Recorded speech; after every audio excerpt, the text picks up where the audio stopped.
Student, कल हमने पढ़ा था तलपट के द्वारा प्रकट होने वाली अशुद्धियाँ ऐसी कौन कौन सी होती हैं जो तलपट बनाते समय या तलपट का मिलान करते समय प्रकट होती हैं। आज हम आगे तलपट के द्वारा ना प्रकट होने वाली अशुद्धियों पर चर्चा करेंगे।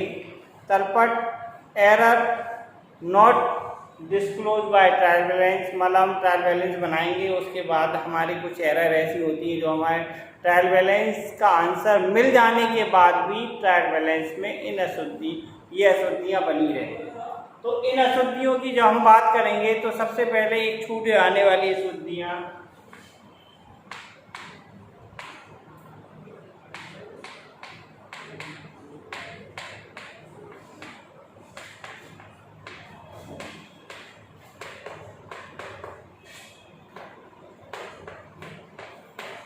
छूट जाने वाली अशुद्धियाँ वे अशुद्धियाँ होती हैं जो तलपट बनाते जर्नल का लेखा करते समय, जैसे हम रोजनामचा बना रहे हैं तो रोजनामचा बनाते समय जो प्रारंभिक वहियों में लेखा करते हैं दो रूपों में लिखा जाता है, एक अकाउंट डेबिट और दूसरा अकाउंट क्रेडिट, उस समय लेखा होने से छूट जाती हैं। ऐसी अशुद्धियाँ छूट जाने वाली अशुद्धियाँ कहलाती हैं। ऐसी अशुद्धियों का तलपट पर कोई प्रभाव नहीं पड़ता है। ऐसी अशुद्धियाँ हमारा तलपट का तो मिलान हो जाता है, लेकिन फिर भी अपने बुक्स ऑफ अकाउंट में ऐसी अशुद्धियों का प्रभाव बना रहता है।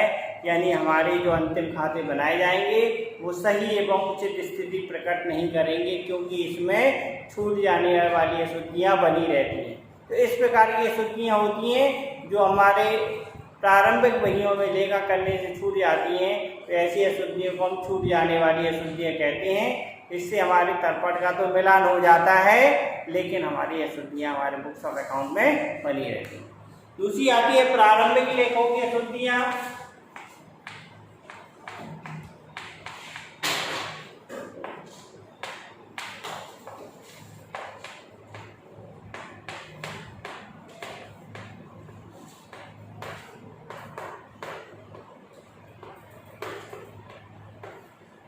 प्रारंभिक लेखों की अशुद्धियाँ ऐसी अशुद्धियाँ होती हैं जो हमारे प्रारंभिक वहियाँ, जैसे जर्नल में कहीं किसी कारण से कुछ हमने अशुद्धि बना दी, 500 का हमने माल परचेज किया था जिसे हमने 50 रिकॉर्ड कर दिया, 5000 का माल परचेज किया था जिसे हमने 500 या 50,000 रिकॉर्ड कर दिया।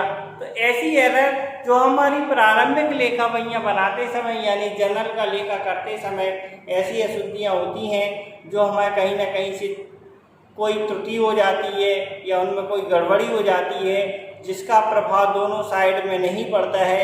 ऐसी अशुद्धियाँ हमारे बिजनेस में तो बनी रहती हैं, लेकिन तलपट का मिलान तो हो जाता है, लेकिन हमारे उसमें अशुद्धियाँ बनी रहती हैं जिनका प्रभाव हमारे तलपट पर नहीं पड़ता है। नंबर तीसरा आती है सैद्धांतिक अशुद्धियाँ, प्रिंसिपल एरर।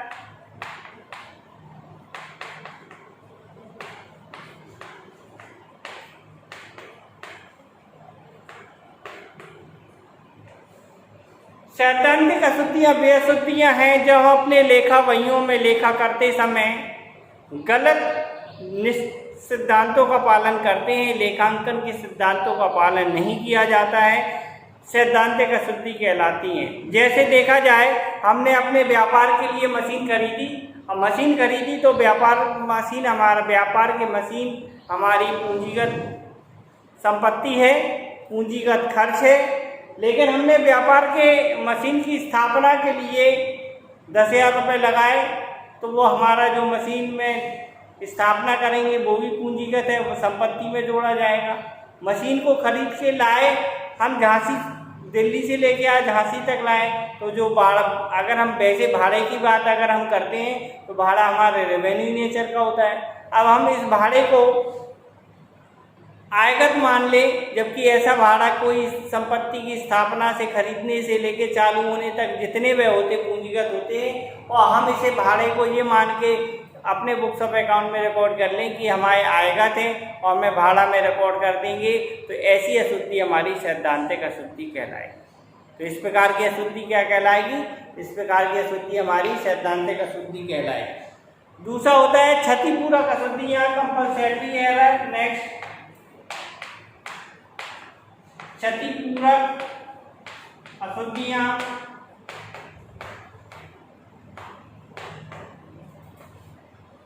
तो डियर स्टूडेंट, क्षतिपूरक अशुद्धियां ऐसी अशुद्धियां होती हैं जो एक गलती हो जाती है और ऐसी गलती किसी दूसरी गलती को समाप्त कर देती है। तो ऐसी गलतियां हमारी क्षतिपूरक अशुद्धियां यानी कंपनसेटरी एरर्स कहलाती हैं। क्षतिपूरक अशुद्धियों का मतलब है कि जैसे हमने कोई एक खाते में कोई गड़बड़ी से गलत लिख गया है और वो दूसरे खाते में किसी और गड़बड़ी से वो हो गया है, और जब एक एरर दूसरी एरर को समाप्त कर देती है तो अकाउंट मिल जाता है। ऐसी अशुद्धियों में तलपट तो मिल जाता है, लेकिन हमारी ऐसी अशुद्धि बुक्स ऑफ अकाउंट में बनी रहती है जो कि कहीं ना कहीं से सही नहीं होती है। तो हमें क्या करना चाहिए, इस प्रकार की अशुद्धियों की गहन जांच करके पता लगाने चाहिए इस प्रकार की अशुद्धि है कि नहीं। खतौनी करने की अशुद्धि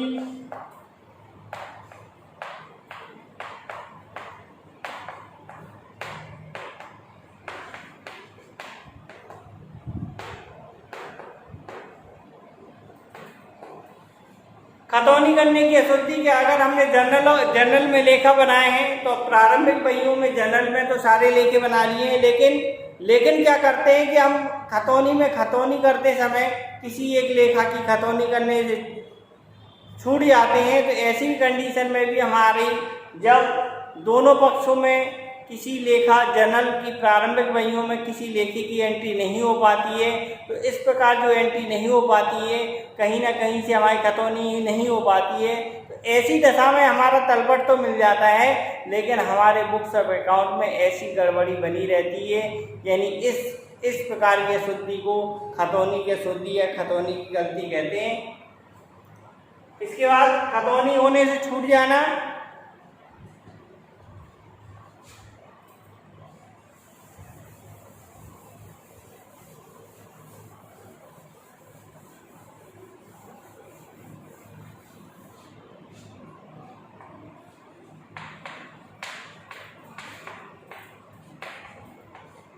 खतौनी होने से छूट जाना,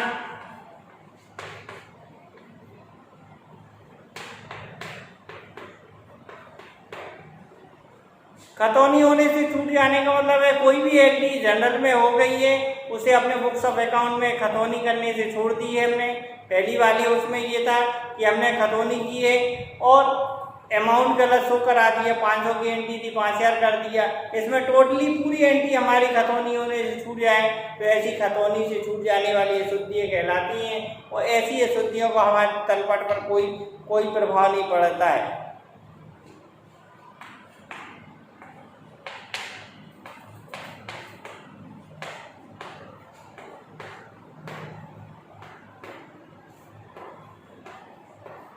दोहरा लेखा प्रविष्टि की अशुद्धि, दोहरा लेखा प्रविष्टि की अशुद्धि ऐसी अशुद्धि होती है जैसे हमने माल खरीदा 500 रुपये का, तो एक बार हमने रिकॉर्ड कर लिया 500 का, हमने अपने बुक्स ऑफ अकाउंट में ये लिख लिया जर्नल में कि हमने माल खरीदा, उसकी journal entry purchase account debit to cash account हमने पास कर दी।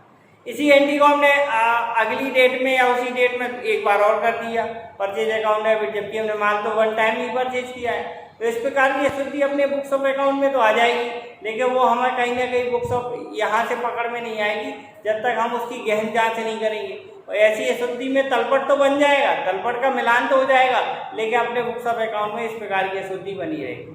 तो इस प्रकार की अशुद्धि होती है जब हम दो बार कोई एंट्री को हम दोबारा कर लेते हैं, दोबारा एंट्री को रिकॉर्ड कर लेते हैं बुक्स ऑफ अकाउंट में, तो इस प्रकार की अशुद्धि हमारी दोहरा लेखा प्रविष्टि की अशुद्धि कहलाती है।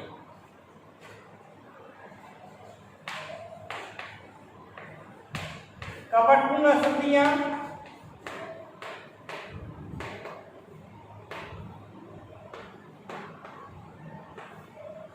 कपटपूर्ण अशुद्धियां बेअशुद्धियां होती हैं जो बहुत सोच समझ के सही तरीके से नियमों का पालन करके अपने बुक्स ऑफ अकाउंट में हम कोई अशुद्धि कर देते हैं, जो छल कपट के लिए किया जाता है या पर्सनल लाभ कमाने के लिए किया जाता है। तो इस प्रकार की अशुद्धि कपटपूर्ण अशुद्धि कहलाती है। ऐसी अशुद्धि को पकड़ना बहुत ही कठिन होता है। इसमें अपने तलपट का आंसर तो टोटल तो मिल जाता है, योग तो मिल जाता है, लेकिन इस प्रकार की अशुद्धि अपने बुक्स ऑफ अकाउंट में बनी रहती। यह एक बड़े कपट की और इशारा देती है कि ये जानबूझ के की गई अशुद्धि होती है। इसमें मतलब जो भी व्यक्ति इस अशुद्धि को करता है, यानी हमारा जो क्लर्क है वो इस प्रकार की अशुद्धि को जानबूझ कर करता है, जिसमें कि खातों की हेर फेर करके वो अपने कुछ प्रॉफिट कमाने के लिए, पैसे के लाभ के लिए या पर्सनल उसके लिए इस प्रकार की अशुद्धि की जाती है।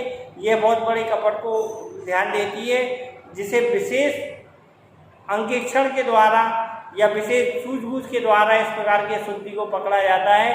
यह कपटपूर्ण अशुद्धि होती है जो तलपट से पकड़ में नहीं आती है। तो इस प्रकार आज हमने ऐसी अशुद्धियाँ पढ़ी हैं जिनका प्रभाव हमारे तलपट पर नहीं पड़ता है। तो इस प्रकार की अशुद्धियाँ ऐसी अशुद्धियाँ होती है जो तलपट पर प्रभाव, कल हमने ऐसी अशुद्धियाँ पढ़ी थी जो तलपट पर प्रभाव डालती है, आज हमने ऐसी अशुद्धियाँ पढ़ी जो तलपट पर प्रभाव नहीं डालती। धन्यवाद।